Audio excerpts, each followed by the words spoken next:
औरों की जमीन सिर्फ जमीन है और हमारी जमीन एक गर्दिश। औरों की जमीन खोदोगे तो उसमें से मिट्टी और पत्थर मिलेंगे, और हमारी जमीन खोदोगे तो उसमें से हमारे दुश्मनों के सर मिलेंगे। दोस्तों नमस्कार। अभी इस वीडियो के माध्यम से जो डायलॉग आपने आपने देखा है, तो शायद मुझे वर्तमान जो सिनारियो चल रहा है भारत के बगल में बांग्लादेश में जो तख्तापलट हुआ है, और आए दिन रोज न्यूज़पेपर या मीडिया वार जो चल रहा है बांग्लादेशी वर्तमान सरकार के द्वारा, कभी कहते हैं कि तीस्ता जल संधि को पुनर्परिभाषित करेंगे या करना चाहिए, कभी कहते हैं शेख हसीना को प्रत्यर्पित कर दीजिए बांग्लादेश को, कभी कहते हैं मुसलमान जब प्रार्थना कर रहा हो तो कोई हिंदू बांग्लादेश में मंदिर की घंटी नहीं बजा सकेगा। तो इस प्रकार के जो रोज गिदड़ भपकियों के तरह से ये जो बयान बांग्लादेश दे रहा है, शायद राजकुमार साहब का ये डायलॉग इस स्थिति पर बिल्कुल सटीक बैठता है। दोस्तों, अभी वक्त आ चुका है कि भारत अपनी विदेश नीति को आक्रामक तरीके से बांग्लादेश को जवाब दे कि आपकी जमीन आपकी है, लेकिन भारत की जमीन वो गर्दिश है जहां ढूंढने निकलोगे तो सारे मुर्दा और 1972 का इतिहास बांग्लादेश को थोड़ा सा याद आ जाए कि बांग्लादेश का निर्माण ही जमीन में गड़े हुए मुर्दों के सिरों पर बना हुआ है। चलो दोस्तों, शुरू किया जाए आज का इस एपिसोड में। मैं भूषण भूसारी वेदांता जूनियर आईएएस फाउंडेशन से दोबारा सभी का एक बार स्वागत कर रहा हूं। मित्रों, जैसे कि अभी मैंने आपको इस इंट्रोडक्शन में बता दिया है कि आज का एपिसोड का एजेंडा हमारा क्या है, तो इस एपिसोड में हम जानने की कोशिश करेंगे कि भारत ने अपनी फॉरेन पॉलिसी को एक आक्रामकता का स्वरूप प्रदान किया है अथवा नहीं, क्योंकि वर्तमान की भारत के नेबरिंग कंट्रीज में और होल एशिया में जिस तरीके की सिचुएशन बनी है मित्रों, तो सामान्य तौर पर यहां जिस प्रकार से इजराइल ने कल पेजर बम का इस्तेमाल करके लेबनान में जो हिजबुल्ला है उसको जवाब दिया है, लगातार एक साल से इजराइल अपने स्वयं के बलबूते यहां के तीनों चारों फ्रंट पर लड़ रहा है। और हमेशा आज तक आपने कभी देखा नहीं होगा युद्धों के इतिहास में या दुनिया के इतिहास में कि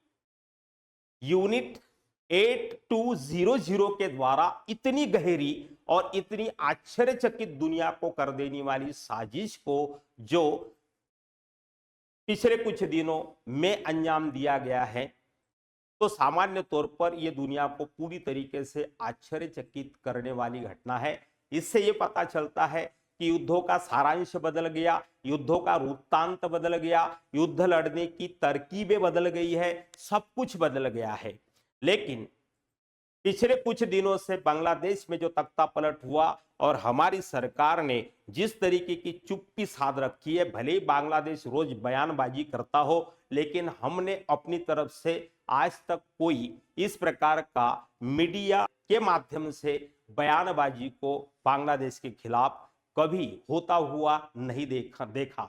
लेकिन बांग्लादेश ये इसका मतलब ना समझे, क्योंकि हमारी विदेश नीति ने भी अभी कुछ आक्रामकता के ऐसे एस्पेक्ट को समाविष्ट किया गया है। और पहली बार 75 सालों में भारत की विदेश नीति में ऐसा अग्रेसिव परिवर्तन देखने को मिल रहा है, जो पिछले कुछ दिनों से लगातार घटित होने वाली घटनाओं का अगर श्रृंखलाबद्ध तरीके से कोरिलेशन जोड़कर हम देखें तो सामान्य तौर पर यह पूरा घटनाक्रम, पूरा पिक्चराइजेशन आपके आंखों के सामने प्रकट हो सकता है।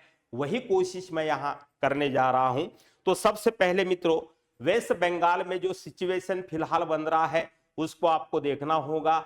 लगातार पिछले 6 महीने से लेडी डॉक्टर के रेप के बाद जो सिचुएशन पश्चिम बंगाल में शुरू हुई, और तुरंत उसके बाद परसों के दिन आपने देखा होगा कि ममता बनर्जी स्वयं के यहां से रिजाइन करने का मीडिया में आपको जो है बयान दे चुकी है। लेकिन उसके पीछे जाकर आपको देखना होगा कि प्रधानमंत्री और सीजेआई का मिलना अब भारत में विरोधी पार्टियां या सरकार पर टीका टिप्पणी करने वाले लोग कुछ भी कहे, लेकिन मैं इसे एक मैसेज मानता हूं, क्योंकि सीजेआई के घर जाने का पीएम का मतलब, जैसे कुछ लोग कह रहे हैं कि जुडिशियरी और एग्जीक्यूशन की सेटिंग हो गई है। भैया सेटिंग होनी रहती तो किसी भी माध्यम से हो सकती है, जरूरत नहीं है उसको कि गणपति के पूजन में जाए, गणपति की आरती में जाए, या पीएम अपने पब्लिक हैंडल से उन फोटो को सार्वजनिक करे। कोई जरूरत नहीं थी, चुपचाप तरीके से भी मिल सकते थे अगर सेटिंग करनी होती। लेकिन अगर आप देखेंगे इस घटना को कि पहले दिन गणेशोत्सव के दौरान चीफ जस्टिस ऑफ इंडिया के घर प्रधानमंत्री जाते हैं, वहां की पूजा अर्चना में शामिल होते हैं, और ठीक उसके दो दिन के बाद में ममता बनर्जी रिजाइन देने की पेशकश करती है। इस घटना को आप जोड़कर देखें, जब बांग्लादेश से निपटना होगा तो हमें सबसे पहले पश्चिम बंगाल के अंदर इमरजेंसी को लगाना बहुत जरूरी है।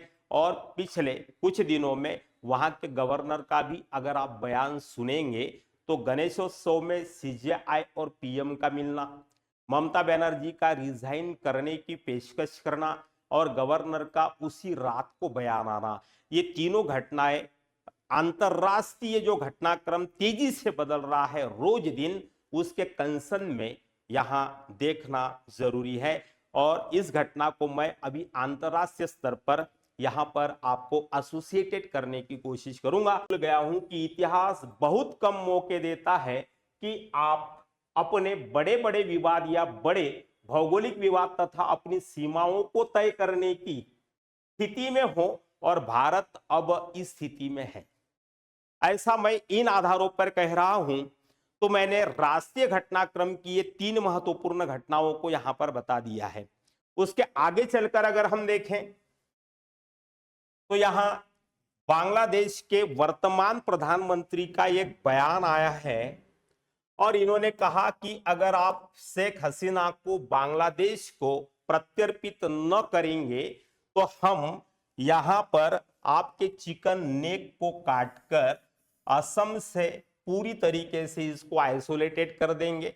अब चिकन नेक को काटने का मतलब यह है कि भारत का असम, भारत का मेघालय, भारत का अरुणाचल प्रदेश, भारत का मणिपुर, भारत का मिजोरम थोड़ा बहुत, ये 5 स्टेट पूरी तरीके से, और इधर से जो है भारत का ही नागालैंड आता है, लेकिन इधर से भारत की सीमा लगी हुई है। तो लगभग असम, मेघालय, अरुणाचल और मणिपुर और मिजोरम, ये 5 स्टेट पूरी तरीके से आइसोलेटेड हो जाएंगे। ये बयान है मोहम्मद यूनुस का। तो ये चिकन नेक को काटने की बात कर रहा है, और हमने ये बताया कि चिकन नेक को अगर आप काटेंगे तो हमारे पास और इलाज है इसका। हमारी विदेश नीति ने अब साफ तौर पर यह तय कर लिया है कि अगर आप चिकन नेक को काटेंगे तो हम आपके यहां से जो 2 कॉरिडोर है, जिसको रंगपुर कहते हैं और चित्तगोंग कहते हैं, तो सामान्य तौर पर अगर बांग्लादेश का वर्तमान ग्लोबल पोजीशन देखेंगे तो भारत के ईस्टर्न से इसकी सीमा लगती है, भारत के नॉर्थ से इसकी सीमा लगती है, और भारत के eastern part, extreme eastern part, और पश्चिम से भी। तो पश्चिम, उत्तर और पूर्व 3 तरफ से बांग्लादेश भारत से सीमाओं के माध्यम से घिरा हुआ है। चाहे तो इन 2 कॉरिडोर को इस्तेमाल करके हम लोग बांग्लादेश को 3 टुकड़ों में बांट सकते हैं। और मैं दावे के साथ यहां पर कह रहा हूं, आने वाले कुछ समय में, 2 महीने में हो सकता है, 6 महीने में हो सकता है, साल 2 साल के अंदर हो सकेगा, लेकिन अब बांग्लादेश जिंदा अखंड नहीं रहेगा, क्योंकि हम लोग अखंड भारत का जो सपना देख रहे थे उसकी शुरुआत इस आक्रामक नीति के माध्यम से हमने शुरू कर दी है। ऐसा मैं इसलिए कह रहा हूं क्योंकि NSA डोवल का रसिया के राष्ट्रपति पुतिन से मिलना, उसके बाद तो एनएसए का बयान और दुनिया में वर्तमान में सभी देश अपनी अपनी लड़ाइयां खुद लड़ रहे हैं। पाकिस्तान और चाइना मिलकर बांग्लादेश को उकसा रहे हैं और भारत को भी इरिटेट करने की कोशिश कर रहे हैं कि किसी तरह भारत जो है यहां आक्रमण कर दे और भारत युद्ध के साथ जुड़ जाए। लेकिन हम बड़ी संयमता के साथ सारी सिचुएशन पर नजर रखे हुए हैं। लेकिन अब जब भी भारत आक्रमण करेगा तो वो फाइनल डिस्ट्रक्टिव होगा और पूरी तरीके से निर्णायक होगा। इस बात को बांग्लादेशियों ने और खास तौर से मोहम्मद यूनुस की सरकार ने समझ लेना चाहिए। 1.5 करोड़ हिंदुओं के खिलाफ जिस तरह की बर्बरता को यहाँ रोज टीवी पर या न्यूज़पेपर प्रिंट में, आपको मैगजीन्स में ये सारी तस्वीरें जो आ रही हैं, तो 1.5 करोड़ हिंदू भारत की तरफ आशा भरी नजरों से मित्रों देख रहे हैं।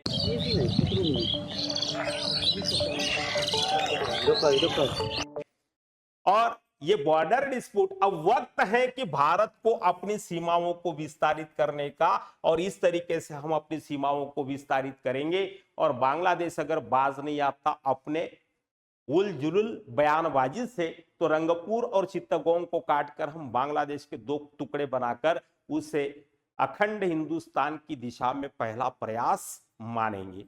तो हिंदू राष्ट्र के रूप में इस तरीके की जो आक्रामकता की नीति जो पिछले कुछ दिनों में विदेश मंत्री जयशंकर के बयानों से भी झलक रहा है कि अमेरिका में जाकर अमेरिकी धरती से इतना सर उठा के बात आज तक 75 वर्षों में कभी हमने नहीं किया। यह सारा घटनाक्रम इस बात की तरफ आपको निर्देशित करता है कि भारत ने अपनी विदेश नीति के गियर को अब बदल दिया है। और अमेरिका में थोड़े ही दिनों में चुनाव होने वाले हैं और ट्रंप का यहां पर पुनः राष्ट्रपति के पद पर चयनित होना बिल्कुल तय हो चुका है। और जैसे कि आप सभी को मालूम है, भारत और अमेरिका के पहला कार्यकाल जो ट्रंप का था उसमें काफी अच्छे संबंध थे। आज पूरी दुनिया में ऐसा एक वातावरण बना है कि कोई यहाँ पर ऑर्गेनाइजेशन, कोई ऑर्गेनाइज गुट या कोई सुपर पावर यहाँ पर लड़ता नहीं है किसी देश की तरफ से। आज का दुनिया का वातावरण मित्रों ऐसे बना हुआ है, एक दुनिया बटी हुई है व्यापारिक तौर पर और दूसरी दुनिया बटी हुई है अपने ही घर में लगी हुई आग को बुझाने में इन्वॉल्व होने के रूप में। तो इजराइल लड़ रहा है अकेले अपनी समस्याओं को मध्य पूर्व में सॉल्व करने के लिए, रशिया यूक्रेन लड़ रहा है, दोनों अकेले ही लड़ रहे हैं लगातार 2 सालों से। तो भारत को भी अब वो वातावरण आपको विश्व में बन चुका है कि कोई गुटबाजी नहीं होगी, इसलिए भारत को भी अपनी लड़ाई खुद ही लड़नी पड़ेगी। और हम समझ चुके हैं, हमारी विदेश नीति इस बात को समझ चुकी है कि हमें ही ये इलाज करना होगा। तो हम लोग अगर बांग्लादेश से शुरू करते हैं तो हो सकता है कि पाकिस्तान का निपटारा बाद में हो जाए, बांग्लादेश का उसके पहले हो जाए। तो मित्रों, भारत की विदेश नीति की बदलती इस संरचना में कौन सा मोहरा किस समय इस्तेमाल होगा, ये तो भविष्य के गर्त में छुपा हुआ है, अब आगे देखते हैं। लेकिन एक बात बिल्कुल तय है कि बांग्लादेश 3 हिस्सों में भविष्य में जरूर टूटेगा और तोड़ने वाला केवल भारत होगा। तो हम इस तरीके से अखंड भारत के सपने को वास्तविकता में पुनर्परिभाषित कर सकते हैं। और धीरे धीरे वर्तमान में चीन और भारत के संबंधों में रूसी राष्ट्रपति पुतिन की जो मध्यस्थता हुई है, तो सामान्य तौर पर एक तरफ एक मोर्चे पर चाइना की और भारत की इस सिचुएशन को संभालने के लिए एक दुनिया का महत्वपूर्ण देश आगे आया है। तो हमें इस मौके का पूरा फायदा उठाना चाहिए। हमें हमारी विदेश नीति को उस दिशा में संचालित करना चाहिए कि भारत के ईस्टर्न पार्ट में और भारत के वेस्टर्न पार्ट में दोनों वर्तमान में 75 सालों से जिस समस्या से हम जूझ रहे हैं उसका निपटारा फाइनली कर दिया जा सकता है। और वो मौका भी है, वह अवसर भी है, और इस तरीके से हम अखंड भारत की दिशा में आगे बढ़ सकते हैं। तो मित्रों, अगला एपिसोड फिर से किसी ऐसे ही इंटरेस्टिंग टॉपिक पर लेके आऊंगा आपके लिए। तब तक के लिए थैंक यू, धन्यवाद, जय हिंद।